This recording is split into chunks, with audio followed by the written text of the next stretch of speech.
I just want somebody to talk Dodgers to me. Yeah, you guys caught us at a good time when they actually started to win again. So this is good for us. I know. We hate talking about them when they're losing. I Not think Kevin me and and I. We love that I was actually. about to say me and Jake love to bag on them when the times are rough. Really? Yeah, what do you Yeah. guys dive into in there? What do you guys talk about? We're not afraid to call out anybody. If Otani's struggling, we'll point out the numbers. If Mookie's struggling, we'll call them out. We Oh, hold these guys to a high standard. you mean like Otani swinging at the first pitch and grounding to first like three times in a row last night, and everyone around us were like, "All right, bro." Like, Oh, or him like stretching it to a double when he should have just stayed up first last week. I was like, come on. Well, I always get nervous when Otani stretches a single into a double or steals a base because of his knee. I Like I know. just my life flashes before my eyes when I see that. So I would yeah, prefer him go station to station. I know when he slid home on Monday, I was like, him and Freddie. I'm like, just be careful. I know. Freddie's a gamer though. I never get worried if he's gonna get injured or not because he gives all out effort all the time. But he's so fragile. I just like, I don't know. I At just least he don't looks love this. it. He does. He looks fragile. I know he's the elder statesman on the team, so but he's leading by example, and I mean, he's been the most consistent player, one of the most consistent players this year. No, totally. He's definitely him and Otani have been, I think, our leading hitters. Is that what I read today? That they are the ones who are helping us because That's now kind of Max is funny. coming alive and Mookie's coming alive. I mean, Pages, I love Pages. He's my favorite. She was on the Pajes train before anybody else. Just saw Were some. you on the Were you on the Pajes train during last year's postseason? Because that was a tough watch. That was rough, but Mhm. even it started at the beginning of the season. He just kind of kept coming through. It wasn't just a random clutch moment, and that's when I really start loving athletes because it becomes like a Derek Fisher and a Robert Ory and like vibes like that where you're just like excited for them to be up. The postseason was rough, but Yeah, Hey, he had two key moments. I mean, in the NLDS, even though it was like a ground out to Kirkering, he put the ball in play, and that resulted in him airmailing it, and the Dodgers walk it off. And then he made the catch. the he cat, did make the catch. You're That right. famous You're right. catch that is turning into a bobblehead. yeah. As As it should. everything does. Yes. Before we get any further, welcome back to Talk Dodgers to me. I am Melissa Meyer. And I'm Jacqueline Ruiz. And today we are talking Dodgers with two guys who also have a Dodgers podcast, Jake Reiner and Kevin Klein, who have the podcast The Incline. So welcome and thank you for joining us. Thank you for having us, guys. I was gonna say when we were asking you about like that you like talking about losing, see, we have to keep everyone's like we have to keep them in check and remind them that, trust our team. We're back-to-back champs. Yeah, like Yes, you guys are eternal optimists for sure. Were you We saying try. that about Tanner Scott last year? no. That was really hard to stay positive for that. We try to stay positive, but we also, I mean, I think we're real. There's been times though that sometimes we're real, and I don't know if it's because we're girls, but people are like, you can't say that about them. And I'm like, I don't know. Tyler Glasnow just keeps getting hurt. I don't know what else to say. Right. Well, I mean, look, they're back-to-back World Series champions, so there's really not a lot of criticism that you can say about this team because Exactly. the outcome at the end of the season is that they're the last team standing the last two seasons. So we, like Kevin said, we like to hold these guys to a higher standard because they've raised the bar, and each year after year, the expectation is World Series or bust. And to your point, that's exactly why I trust them. And we hear them after every game, win or lost, turn the page, one bat at a time, one day at a time. Like that's their mindset, and it seems to be working. And they always talk about trust. So how can we not trust them when they go through losing streaks? She was just reminded of us at this time last year talking about them going through a losing streak, and we won the World Series. Yeah. So why allow ourselves to go through the roller coaster of emotions with every win and loss when, like, guys, just calm down. I mean, They're the Dodgers. I feel like I've been doing this as a Dodger fan my whole life, though. Like, we kind of go through these struggles. And I say it to everyone, like, that's why I have no problem like screaming from the rooftops how much I love this team because you don't get teams like this very often. And teams like this are so special and it could one trade, people could be gone, you know? Like, I Mhm. mean, that's like I just Fortunately for us, though, we get the best player in baseball, Tarek Skubal, and we really don't lose anybody. It's kind of amazing. That was a crazy trade. Yeah, what do you guys think about that? I mean, you get arguably the best pitcher in baseball over the last 2-ish, 3 years now, and you really didn't have to give up anything to acquire him. I think in the regular season he's gonna kind of just get himself acclimated. I mean, going from Detroit to Los Angeles is definitely a huge move, especially since he's used to being a Tiger his whole career. But I Mhm. think he's gonna really rise to the occasion in the playoffs. I mean, I looked at his career postseason numbers. It's electric. yeah, I mean, I'm really excited. Even just seeing him on the mound, I feel so comfortable. I always say when we have new players, it's not that I'm rooting for them to do well, but I can't say I love them so much. Like I have to feel it, you know, but very natural. I was like, okay, he's powerful. Mhm. Yeah, remember when we gave Yeah. Snell a bobblehead? He hadn't even pitched yet, and he already got a bobblehead. We're like, Dodgers, come on. We don't even know that we love him yet. Right. I mean, yeah. And what have you done for us at this point? But Yeah. that's the thing about this team is that these guys, these starting pitchers, don't necessarily pitch during the regular season like Snell and Glass now. But if they show up in the postseason, all is forgotten because that's what this is all about. And for Tarek Skubal, whether he's still getting acclimated to the team or whatever, there's enough time for him to get to a point where he is elite when the postseason starts, and that's all that matters. Same Mhm. thing with Kyle Tucker. We've talked about it on our show quite a bit of just the frustrations that fans have with Kyle Tucker, given the big contract that he has and all of that. It's like if he can get right in the postseason in October, then nobody's going to be talking about what he did in August or June or whatever it was. Totally. I know. Speaking of your show, how did your show come about, and how do you two know each other? Okay, so the first part is a little funny how we know each other. So my wife happened to go to school with Jake, what, since like first grade? Something like that. Yeah, it was middle school, I believe. Middle school. Okay. And they went to high school together, and then one day, I think Jake was covering the Rams at the time. He came on TV, and Leah, my wife, points out like, I went to school with Jake Reiner. He's a huge Dodgers fan. I think you guys would hit it off right away. He should join your podcast. So to kind of answer the first part, I started the podcast like right before the 2019 season started. Didn't have any co-hosts. Wanted to do it with some peeps, and so second part, the story of how I reached out to Jake. He joined the podcast. We've been doing it for like 6, 7 years now. Wow. Yeah. Oh, It that's started as like for me, I started in the pandemic. So it was kind of perfect. It was like I wasn't really doing much anyway. Mhm. So to get on the mic and talk Dodgers with Kevin and at the time we had another co-host, David Rosenthal, who I've become really good friends with since then. It was cool to like jump on a podcast to talk Dodgers and to be kind of on the same level of knowledge of the team as these other guys was just awesome. And so Kevin and I Yeah. obviously And and have continued it. and if I'm not mistaken, I think Jake's debut appearance happened to be a Gavin Stone interview when they had okay. Yeah. just drafted him like the week prior, and Stone was doing the interview like from his car or something, and we didn't know if Stone was gonna pan out to be a major leaguer or whatnot. I mean, I think he was like a fourth or fifth round pick, so there was some promise there, but we just threw a message out there, and he wanted to join. So yeah, Jake made his debut, and we interviewed Gavin Stone. It's funny you say that because I came on season two, um, and she got a sponsor to go to Tokyo. We started last season in Tokyo, watching them at the Tokyo Dome, and we did an episode. And then we came back, and my first debut with just us two was Kirby Yates. She's so nervous. I'm like, you'll be great. Which I'm usually like that. Like push me into the deep end and I'll figure it out. Like that to me is when you learn the quickest. But Mhm. I always laugh when I saw Kirby at a different event. I was like, dude, Kirby, you were my first one. And like, that was bad. And he's like, it wasn't that bad. I'm like, I don't know, man. That felt real bad. I know that was really funny, you telling him that and like his reaction learning that. I mean, whatever.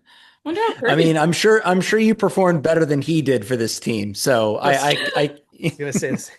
Listen, apparently he was a great leader in that bullpen, and he got that tattoo at Mickey's party. Yeah. yes, he did. The Kirby tattoo. We all Yep. woke up to Kike's post of a butt with the Kirby tattoo. Yeah. Yeah. Well, we love him for his veteran presence. Let's just say that. That's so Hmm. funny. I know. Yeah, and we always just like to ask everybody how they became such big Dodger fans. So tell us, guys. This is something that I mean, has always been in my family, passed down from my grandfather to my dad and to me. And the two of them, my grandfather and my dad, used to be New York Giants fans when the Giants were in New York. Oh. And they both became Dodgers fans for different reasons. My grandfather became a Dodgers fan because of Jackie Robinson. Like he just started following Jackie Robinson, and when he came up with the Dodgers in 1947, he just never left the team. Like he just stuck with it. And my dad was a huge Willie Mays fan, and he adored him. And he was upset when the Giants traded Willie Mays to the Mets. He said, I'm not a Giants fan anymore. And they'd already moved out to LA at that point. So he just became a Dodgers fan at that point. And then I just was born into it. Mhm. And me and my dad, we'd go to games all the time together. And I just fell in love with the sport and just became a diehard ever since. I love Yeah, I that. love that. Yeah, I mean, for me, kind of the conventional story, born and raised in Southern California. Dad's a huge Dodger fan, took me to the games as a kid growing up. So just seeing the evolution of the team. But I feel like my fandom really went from one level to the next after we booted Frank McCourt and Guggenheim took over. And this team really started to like get serious. And like Hmm. that 2013 season, like I was already a fan, but that ride of like them going 42-8 with Yasiel Puig and Adrian Gonzalez and Kershaw getting Cy Youngs and all that. I think that was like what took me to the next level where it was no longer just a fan, but like obsessed. Hmm. Yeah, I'm from New Jersey and I moved here right when that happened, right when Guggenheim took over, entering this new era for the Dodgers. So that's all I know about them and like my history with them. So it's just really cool to be a part of this time in Dodger baseball. And I think for our age group specifically, because if you think about it, at that time it was like my early 20s and it was like me going to games now. It wasn't just going with family. And like you almost started to become your own fan in a Yeah. different phase. So yeah, you kind of fell in love with this whole new team. It was so fun. Adrian Gonzalez, man. We interviewed him at his restaurant and that was so fun. Yeah. He Nice. made us tacos and pizza. It was so fun. You guys got to go. Yeah, He, if you I one of the best Dodger first basemen we've ever had. I loved Adrian Gonzalez. Yeah, I geeked out. I told him the first time I met him, I was like, You're my favorite player. I just have to get that out there." see when eventually we have Kershaw on, I'm gonna have to like give myself a pep talk because he's definitely one of the reasons I fell in love with the Dodgers. I mean, we got spoiled with him because he was just the most dominant pitcher in the sport for a really long time. Like year in and year out, if he didn't win the Cy Young, you could make the argument that he should have. Yep. And unfortunately, he was kind of it for us. And so they kind of taxed him year after year. So by the time we got to the postseason, I mean, he gets ragged on all the time for that. But a lot of people give him credit for the postseason performances that were really good. And there were a lot of Mhm. good postseason performances. But of course, he's known for those bad ones. But yeah, he's an all-time Dodger legend for sure. Agree. Agree. When we got Tarek, I know you guys kind of like to talk crap. I'm assuming when we heard, we're like, great, now everyone's gonna hate us more. And like I've learned to just not care anymore. But were you guys like, oh yeah, people are gonna hate us more. This is gonna be fun. Yeah, how They do you laughed. react to like the Dodgers are ruining baseball talk? It's a tired take. It's a take from what do they call them? Casuals. Like that's what it feels like to me. Yes. Because what they don't understand is that every other team had the opportunity to get Tarek Skubal. Like there were other teams that maybe should have been more aggressive. Well, I'm talking about the Milwaukee Brewers, who have a really good farm system, just like the Dodgers do. But then it also speaks to the fact that the Dodgers just have an elite farm system. They draft and develop pretty much better than anybody else. They don't just sign guys, but they really build these prospects up. And so they gave up pretty highly touted prospects and didn't really make a dent in their farm system. So I just think that people are just they want an enemy, they want a common enemy. It's very much like when were growing up with the Yankees. It was like year after year, the Yankees would be there and they're the hated ones and everybody loves to hate them. And I think now it's sort of transferred to the West Coast. And now that the Dodgers are winning so much, of course everybody's going to hate us. But that's the thing. It's like this organization is just so far superior to every other organization in Major League Baseball. That's what fans should be mad at, their own team that they're supporting. Yeah, and I was just going to add to that. If you like zoom out big picture, there's a few circumstances where you can actually fault certain Dodgers previous team in terms of why they actually became a Dodger. So like if you want to point the finger, for example, the Red Sox, they could have paid Mookie Betts what Yep. he's worth, and they chose not to. And then on top of that, they trade him for peanuts, like Verdugo and a bag of peanut M&Ms. Like they literally gave him to the Dodgers. Freddie Freeman, another instance. They chose to get Matt Olson after they just won the World Series. They didn't want to pay Freddie Freeman because they thought he was too old or something. And so Freddie Freeman had to go to the Dodgers, essentially. Max Muncy of the Athletics.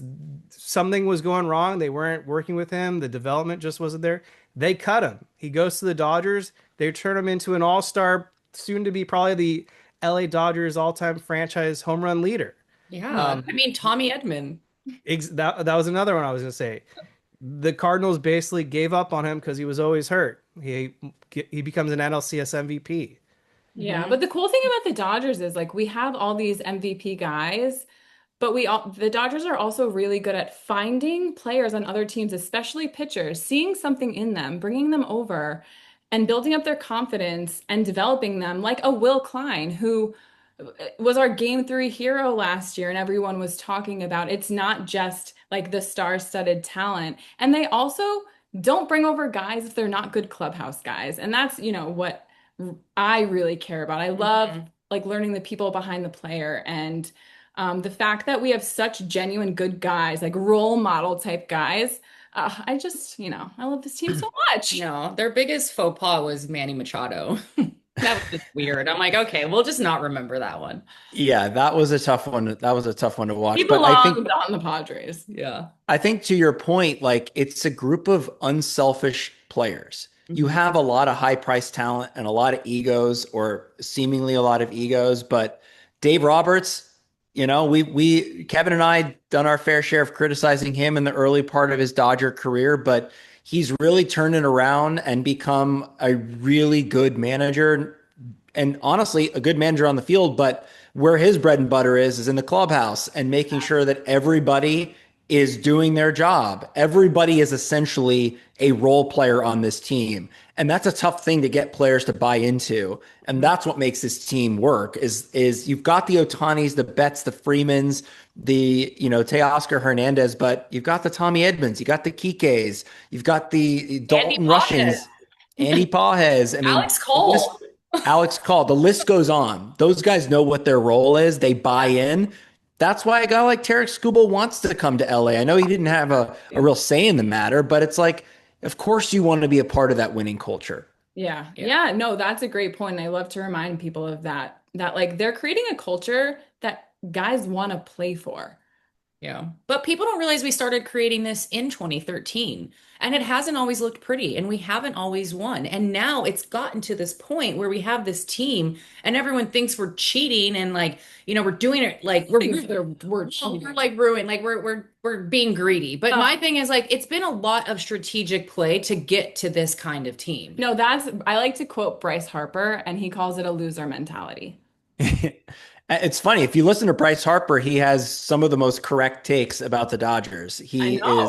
he basically cuts through all that BS that you hear about of all the people saying that the Dodgers are ruining baseball. His take is that they're doing it the right way. Makes you wonder why he didn't decide to come to LA because the Dodgers wanted him when Yeah. he signed that big contract with the Phillies.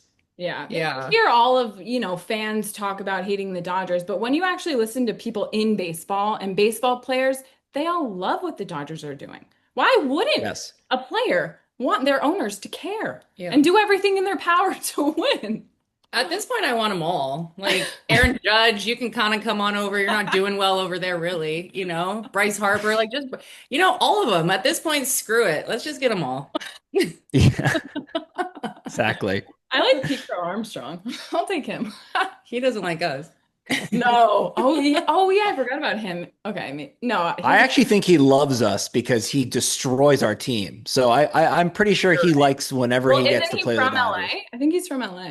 Yes, and his mom is an actress, and she was in my favorite baseball movie of all time, Little Big League. I don't know if you've ever seen Oh. that movie, but it's the one where the kid manages the twins, Okay. and Pete Crow Armstrong's mother plays the mother in that movie. So Oh that's a bit of lore wow. right there It's for one you. I of like Jake's that. worst takes that this is his favorite baseball movie.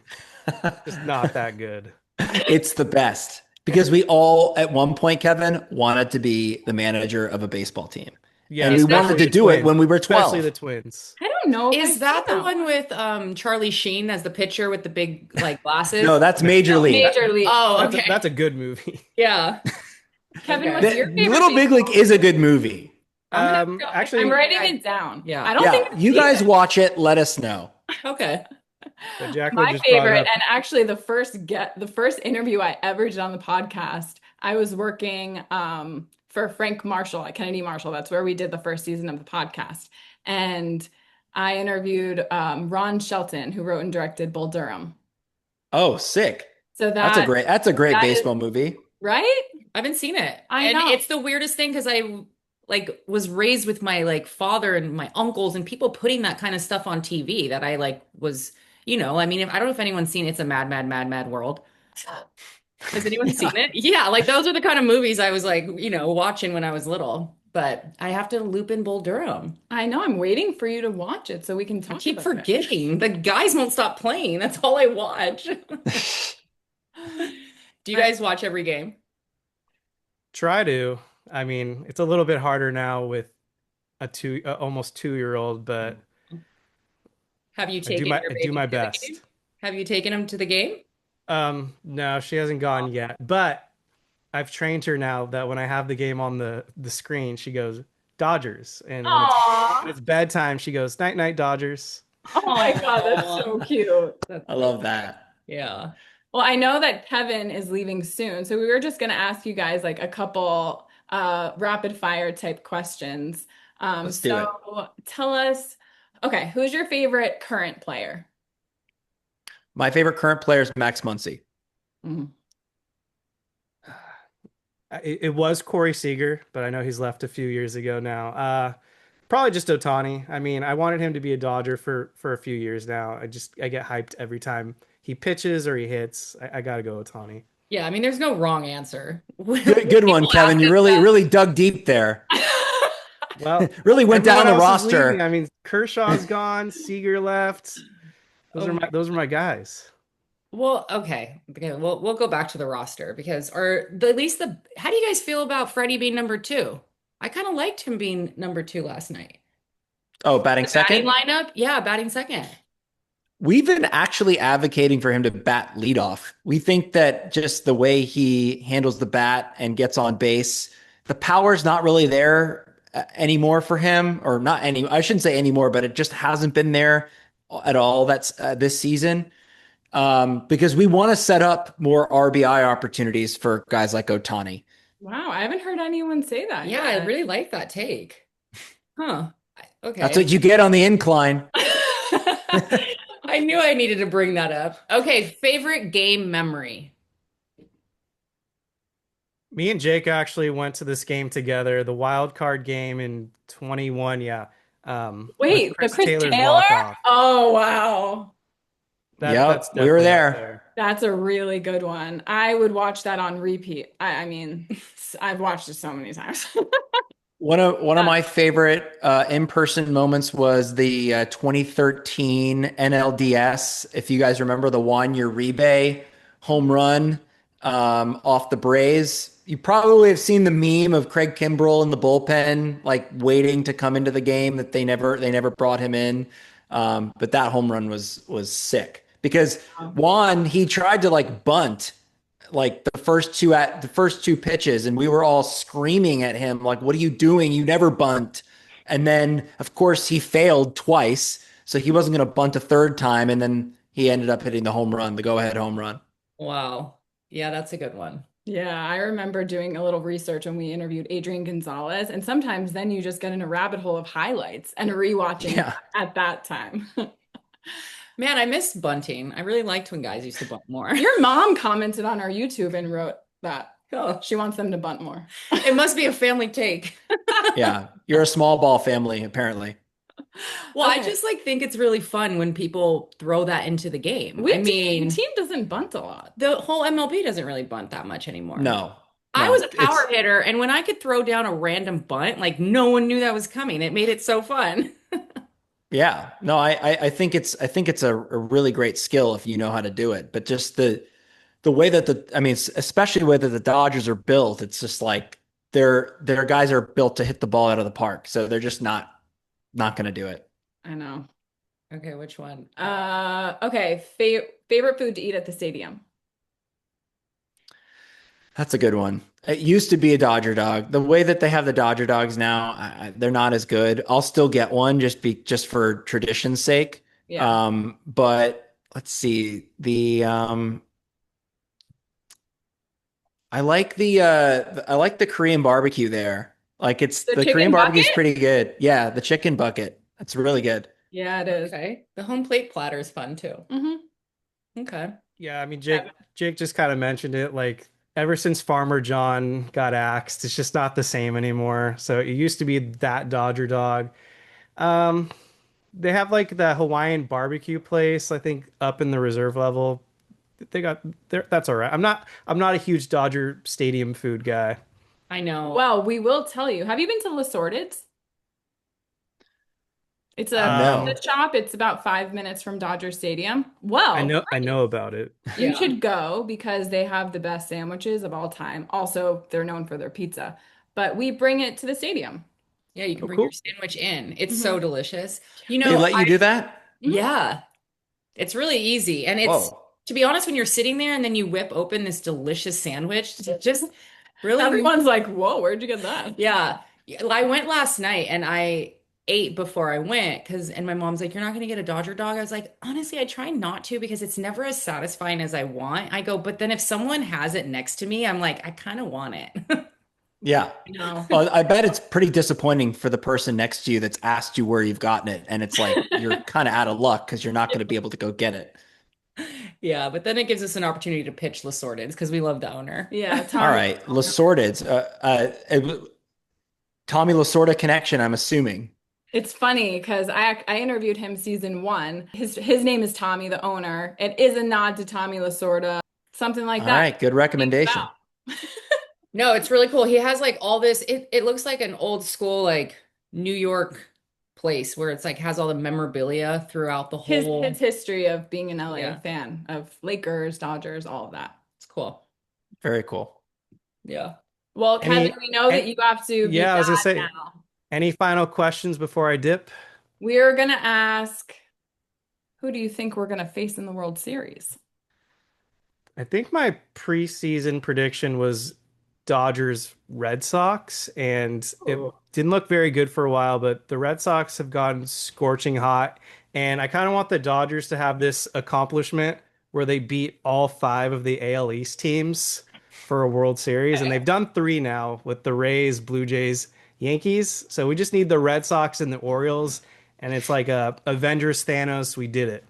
I like Oh, that. that's a good one. Okay. Okay. Yeah, I think I was gonna go with the Red Sox too now, but I feel like I got to go something different, and I feel like the Dodgers are I don't know. I don't know how you guys feel about a rematch with the Astros, but that would be some sweet revenge if they're able to accomplish the three-peat against the Astros. I don't Wow. know. It That'd be it pretty seems sweet. like one of those meant to be type things, which I Yeah. love. But I would be nervous the entire time. Just Oh, me too. we would need to win. Yeah, no, Are it's a can't lose situation. are the Astros anywhere near? Like, I feel like they're not doing very well. The Astros, I feel like they're all uh, kind of doing well. Well, I a just feel like quick all the search of the standings. I'm maybe talking out of my ass. Oh no, I'm not actually. They are first in the American League West, which is a okay. pretty disgusting division if you look at the records there. But yeah, they're 2 games over 500, and they're first in the AL West. Do you follow other teams or really Dodgers?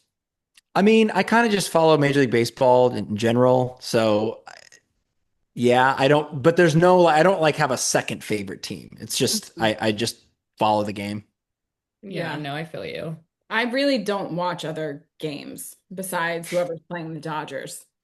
I mean, I keep track of the Mets a little bit because I have family in New Jersey, like the Mets and the Yankees because of where I'm from, but that's kind of it. Yeah, No, sometimes no, I feel like I'm missing really good baseball. Like with you these might other be. teams. I know. And I'm like, it's all right. We have the best team, so it's okay. I mean, yeah, why would you want to watch any other team? Who do you think we're gonna face? I was thinking Red Sox too. Watching them play us I know. and sweep us and how red hot they are in that crazy winning streak. Listen, I want to see other teams play well and do well and be competitive because I think we're better when teams are really good. But I don't want them to beat us, obviously. Yeah, I know. No, why would you want that? We breezed right by that Red Sox series on our podcast because it got overshadowed with Tariq Skubal. I know it's much better to talk about Skubal than it is to get swept by the Red Sox at home. That was a tough, well, it was a tough stretch. I mean, we lost 7 in a row, so I don't blame you for skipping it. I mean, yeah, that was bad. I'm nervous about the Phillies. I'm really I not. don't know why. It's like something in my gut. I'm like, Really? I don't know if it's because I like their Bryce needs to team. be a Dodger. I know, I know. Let's just get Bryce before. I in the National League, I'm afraid of the Cubs.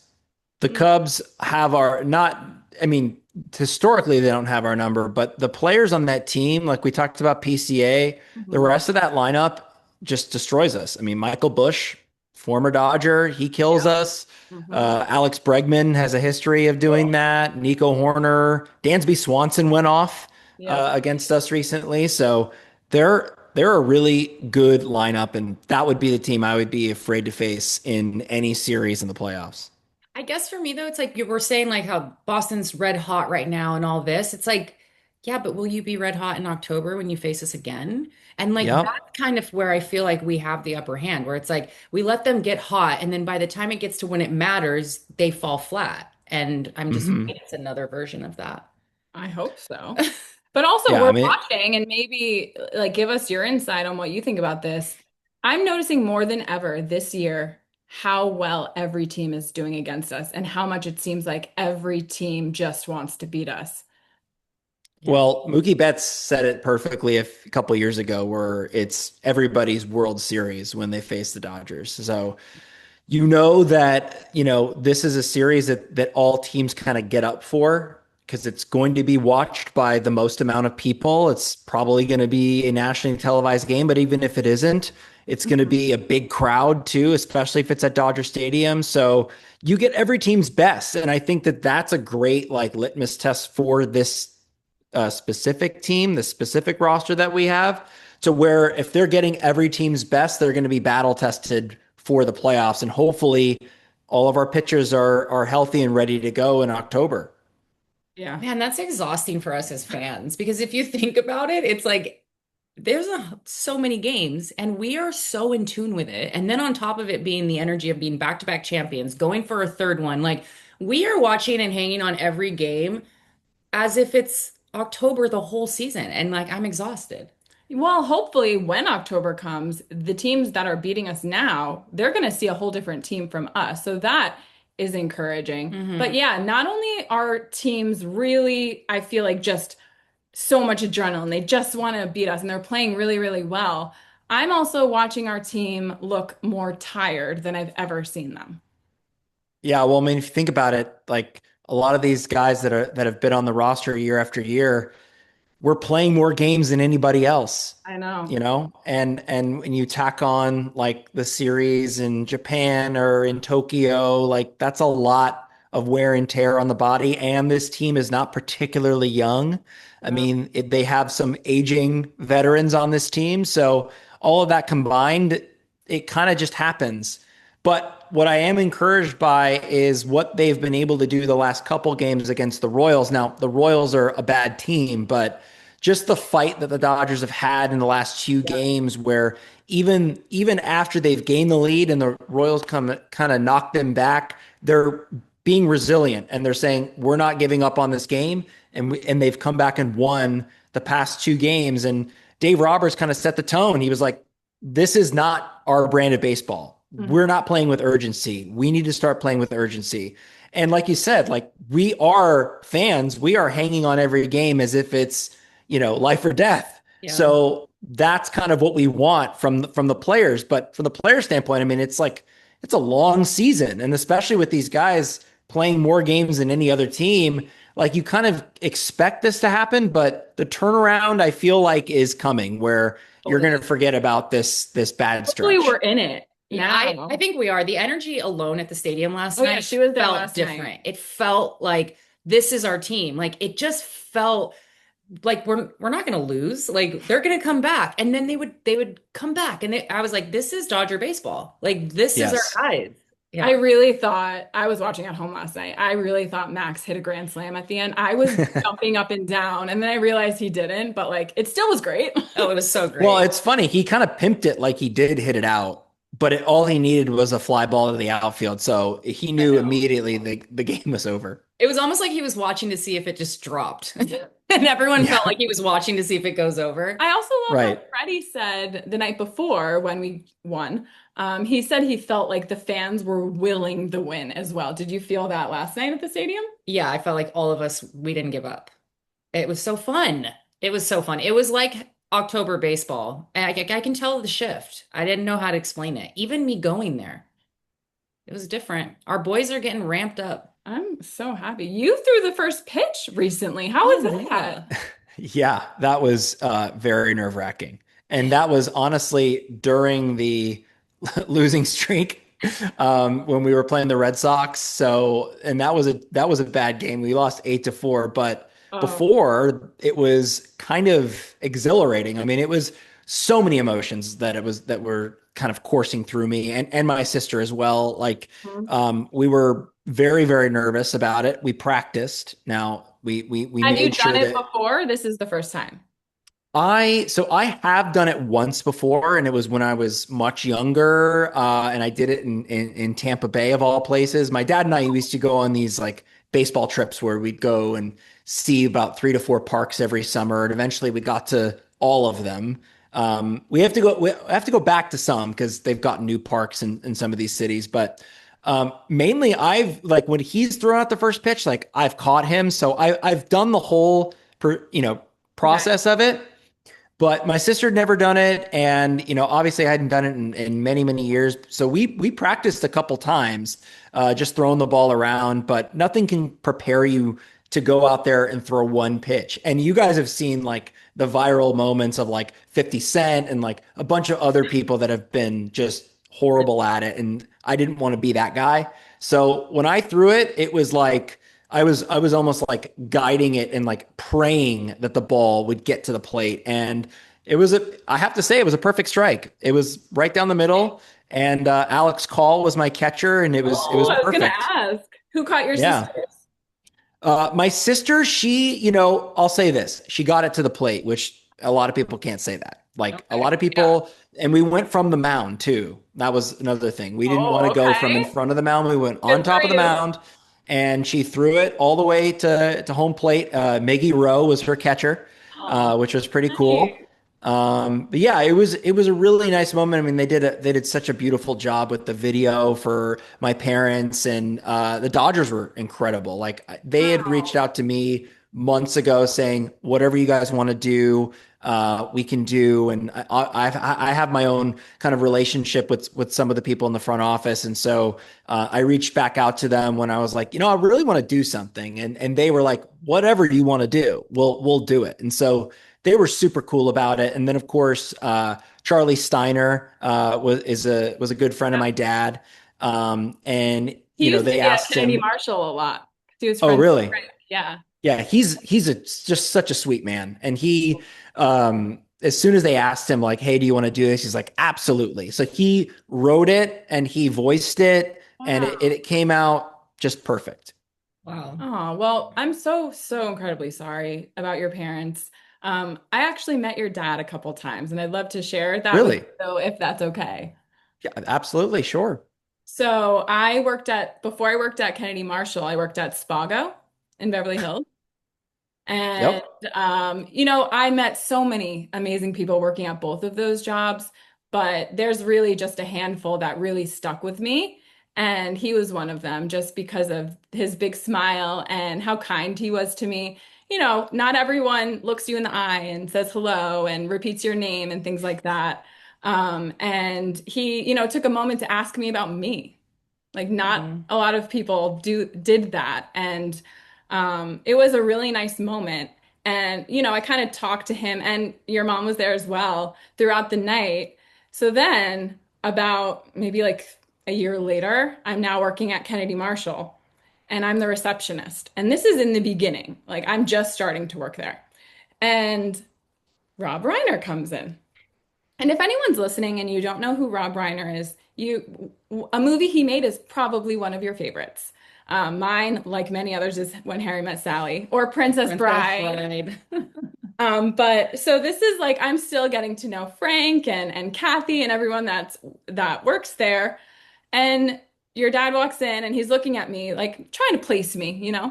And I said, Spago. And he's like, oh my God. And he gives me this big hug as Oh. Frank is walking down. And the day before, and this is just crazy, and I'm sorry to my listeners that I'm name dropping, but Frank had a meeting with Ron Bass, who wrote and directed Rain Man. And he also used to come to Spago a lot. And I had told him about my new job. And Frank calls downstairs and he's like, Ron Bass, I'm Zooming with him. He wants to say hi. So that happened. Then the next day, your dad is giving me a big hug. And Frank is probably like, who is this girl? But Yeah. he couldn't have been kinder. Like they're in a meeting and your dad's out talking to me at the front desk and just like asking me how everything's going. And it just was such a nice moment that stuck with me and will forever stick with me. Just a really kind, amazing, genuine man. Yeah, that's really sweet, and it's something that when I've talked to people about my dad, in this new era that I'm in right now, I guess, um, that's one of the things I brought up about him is that he was the type of person at home. He was the same type of person outside of home as he was at home. Like he would always, especially with like servers at restaurants, like he always got to know people. It was like he wanted that human connection and he wanted to find out about, where are you from? How did you get here? And like he was always asking people. So the fact that you had that experience with him is special. Yeah, I also remember we were so busy. Saturday nights were the busiest ever, and that's when they came in, and their table wasn't ready yet, and I'm freaking out. And so I put them in another room, and he like couldn't have been nicer about it. Didn't care, was so happy to just sit wherever, and that's not really what Yes, it's like there. So it was just like I can't say enough nice things about that experience or both of those experiences. absolutely. But yeah, so much of this show stemmed from my own personal grief. So the more than baseball aspect of it and hearing other people's stories of how much they love baseball from a family member or someone that passed, or like when Freddie hit that home run, it was my dad's birthday or whatever, has been such a nice way to connect with people. And that's really why I started this. So yeah, that's been like even meeting Jocelyn, like we met through the Dodgers.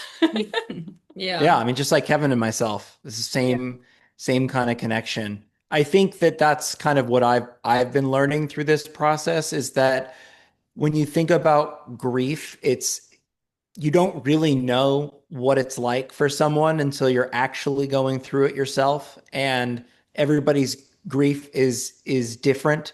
And I've been working pretty closely with this grief expert named David Kessler. And one of the things that stuck with me about what he preaches is that everyone's grief is the worst grief. Mhm. And if people understand that, then they can kind of navigate it. And I don't know what your experience has been like with people that have, come up to you or talk to you about it, but some people just say they don't know what to say. And like, trust me, if I was in their shoes and not in my shoes, I don't know what I would say either. Yeah. And that is just something that you kind of learn. And it's a tough thing. It's a tough thing to navigate. And the other part of it is that it's every day. It's every single day you wake up and you're thinking about, in my situation, I'm thinking about my parents. I'm thinking about what happened to them. I'm thinking about what do I do with my life? What am I doing today? Everything is connected to what happened. And eventually, hopefully you get to a point where it's not the first thing you think of when you wake up.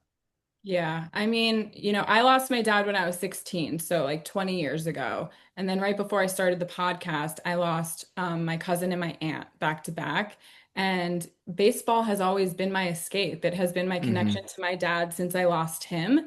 And then when they both died, losing someone as an adult that were so close to me, it changed me in every way. And I escaped into baseball more than ever. That's when I was, watching those highlights over and over and over again. But what got me out of the house was putting on a Dodger hat, forcing myself out, and just steering the conversation there because I didn't want anybody to ask me how I was doing or anything. The only thing I felt comfortable talking about was the Dodgers. So that's Yeah. how Talk Dodgers to me came. That's really the start of it. And like coming from such a sad place, but and everyone is always like, they're with you, blah, blah, blah. And yes, I live my life knowing that. And that's what I choose to believe. But sometimes it just fucking sucks. And sometimes I don't want to hear that. And sometimes I just want to be sad. So allowing myself grace for those moments, I think I've been trying to do that more often. And it's a motivation, it's fuel, it's so many things. It's everything. Every day is different. Yeah, it is. It is. And it's there's really no one way to do it. And I think that baseball for me, much like you, is been a has been a saving grace for me. I know that every time I walk into Dodger Stadium, I remember what it was like to go to the games with my dad, and we would go, he used to have season tickets, and we would go 3 to 4 times a week where we would just, watch the games together. And it was like I could talk baseball with him for hours. And so it's something that will always be something, a connection of mine. And then one thing he always talked about was like whenever he would step into the stadium, into Dodger Stadium, it was like all his troubles went away, all his worries went away. It was like where he felt the most at peace. Mhm. And that's something that has stuck with me. It's like every time I go watch a game there, it's like I'm not thinking about anything but Yeah. what's going on the field, and I'm rooting for the Dodgers. And I think that baseball in a strange way has that special effect. And I just that's one of the reasons why I love it. It really does. And sometimes, and I tell Jacqueline a lot, like sometimes I feel like my grief is too much for people to hear, especially on the Hmm. show. But every time I share something, we get messages from people sharing their stories back with me.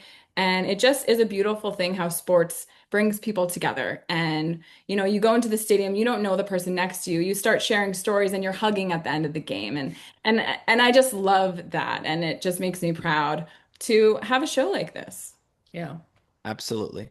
And it makes me proud to do it with you. Aww. And so I did watch Freddie's Grand Slam in Frank Marshall's movie room. Wow. And I think it was because you were there that it happened. So Thank that's, you. I That mean, was it's a such a cool. superstitious sport, you have to believe. Yeah. Do you have any superstitions that you do for the game? No, but if like if I like go like that and like we start to rally, like I'll do this before every pitch. It's usually in the moment. Like, or Yeah. if like I'm folding my arms, like I won't unfold my arms if like something's happening. But if like we get an out, like I'll unfold them and try something else. It's usually in the moment. Funny. See, last night I had to go pee so bad, and Courtney was like, "No, we're doing really good, so it must be good pee." And I was like, "Crap, okay." So then we weren't getting out of the inning, and I was like, "I think it's my pee's not good anymore. I gotta go." And so I went to the bathroom, and I came back. We got out of the inning, so I think, yeah, I got it. Sometimes, Right. Sometimes you have to change it up. I really don't have any like superstitions like that. okay, what Oh, do you mean? We what? were running around the stadium, and we were like standing, and if they did something good, we wouldn't because we needed to get to someone, but we wanted to watch the game, and I'm like.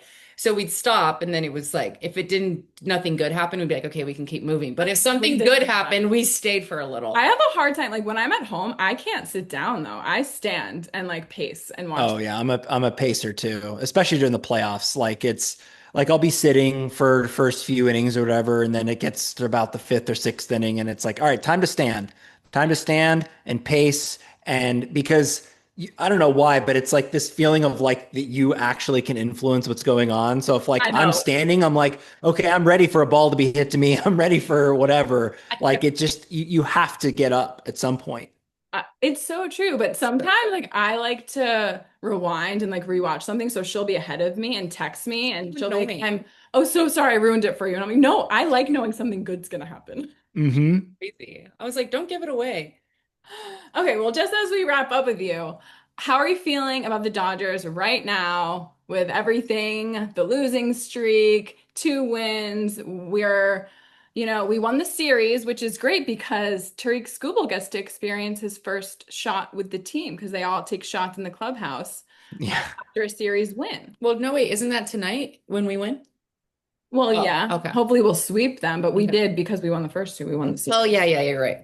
Yeah, so just tell us like how you're feeling with right now state of the Dodgers. Well, I'd like to say that like the losing streak didn't matter, but during it, it was hell. Watching us just lose in a number of different ways. I like the fight that I'm seeing in this team right now. I really do. And I think that even though you'd like to just kind of steamroll a team like the Royals, when you're not playing your best baseball and you're finding ways to win, sometimes that can get the engine going. And I'm hoping that this is the start of something, great where we go on a run.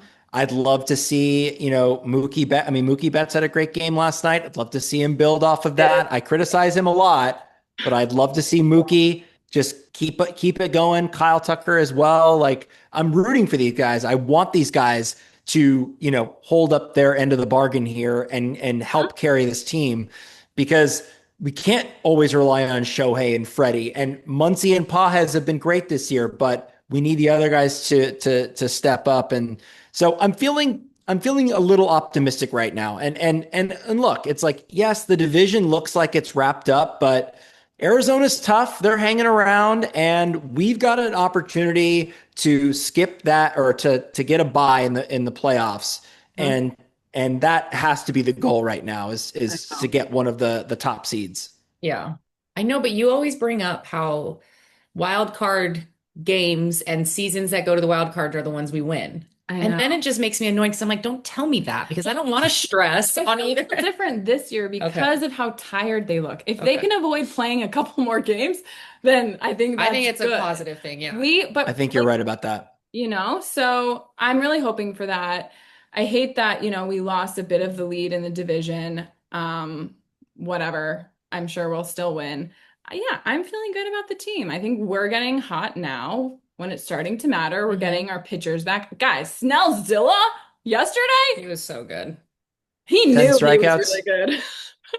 Yeah. Yeah. I mean, this is like I don't care that he's not there for the majority of the season. Like this is what we need him for is down the stretch in the postseason. So Do you and feel Glass like now is rehabbing too. He should be coming back soon. do you feel like that it was all a little strategic, knowing what we're about to go and enter with this playoff run, going for the three-peat? Do you think they kicked back on our pitchers a little and let them really rest in rehab to come back strong right now? I mean, that's the luxury of this team is that it's so good that you can slow play guys. I'm sure that if they were on other teams, they would be brought back a little bit faster. But with these injuries, they want to make sure that they're fully healthy. So yeah, I think it's a little bit of both. I don't think there's been some takes out there of people saying that the Dodgers are BSing these injuries. I don't think so. I mean, Snell's had a history of injuries in his career.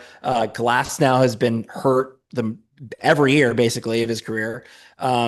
Poor That's guy. not what's happening. What is happening is that they're allowing them to get healthy so that they're not rushing these guys back. Right. Even Tommy Edmond, he's coming alive. I That mean, catch I the other love Tommy night Edman. in yeah. left was amazing. Yeah. And Pages last night, like he When he missed that ball, okay. that was But last night, right? Yeah, Yes. well, it was the transfer. I know. But they gave him the out, but they gave him the air. But We Yes. still won, so it's okay, okay. but But I was as a screaming at him. center fielder, he is taking so much command of that outfield. We were all cracking up because like he wouldn't let anyone else catch a ball. And it was just like, but I love it. I'm like, he's taking command of his outfield. That's what we need. Mhm. Confidence. That's what a center fielder does. What a center fielder does. Yeah. Yeah, and Mookie Magic is coming alive now, but before that, it's just been so fun to watch his defense. Mm-hmm. I wish I could say the same. I don't really like, for me, it's like Mookie, his best value is at the plate. So like, I'm glad that he's learned shortstop, and it's honestly a great, like, feat as a human being to be able to move to shortstop at his age and to be able to be a freak athlete like he is. But I need more consistency at the plate. Last night was a good start. I will say that. Yeah. hmm I mean, it's true. We need him to hit. It's We really need all of them to hit. Kyle Tucker, we were mad at him for a while, but he's starting to come alive. I know. I hope that he catches fire in the postseason. And then everybody that was ragging on him, including me, will have to shut up, because that's the perspective fans need. It's like, it's all about October. They're not doing well in the regular season. That's okay, because look at the record. I mean, if we weren't winning, if we weren't at the top of the division and these guys were slumping, then okay, you have an argument there. But as soon as the calendar flips to October, that's all that matters. I love October baseball so much. Yeah, It's the best. Uh-huh. I know. I know. Well, I think that's a good place to land on. And we'll definitely be hosting watch parties. So you should definitely come and watch some games with us. Fantastic. Kevin, yeah, it was so nice to meet you, Jake. Nice Thank to meet you you for guys. coming on. This was great. And go Dodgers. Go Dodgers. Go Dodgers. Talk Dodgers to me.